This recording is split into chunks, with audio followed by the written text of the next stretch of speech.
vamos de novo. Vamos pegar esse caderno aqui. Não é pra arrancar, porra. Já arranquei.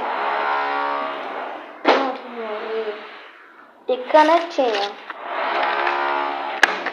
Você da escola e qualquer uma marca. Qualquer uma marca. Canetinha, porque é pra decorar. Porque essa daqui é da escola do Ariel. Eu não quero. Não é da minha escola. É de casa. É, mas tu ganhou da escola. Mas isso daí é de casa. Mas se for da escola, tu é dos dois. Mas aí não usa essa canetinha, ele vai gastar as quase todinhas. Ai! Sai! Deixa ela se inscreve. Ai! Não me chute não, porque eu sou ajudadora. Gente, são boas de então, eu dei esse livro aqui nas lojinhas. Se quiser pra comprar, mas a gente não vai tirar não. Tá, pode estar em qualquer loja, tá? Pra comprar. Mas se quiser, pode ser daqui, ó. Tá brincando, pode ser daqui, ó. Essa merda aqui.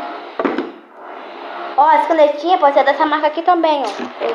Aí. Não pode ser dessa marca. Não pode ser. Ó, pode ser daqui também. Não pode ser dessa marca. É pra decorar, filho. Não pode ser dessa marca.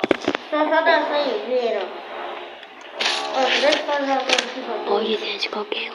Cala a boca!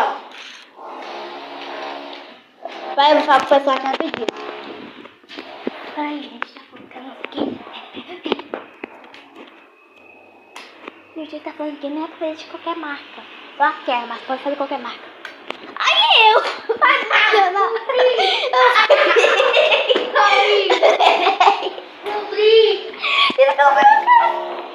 Que você tá falando pro pessoal que pode dar a marca dessas coisas. Eu tô falando dessa daí, né, pessoal? É. Às vezes tu não é.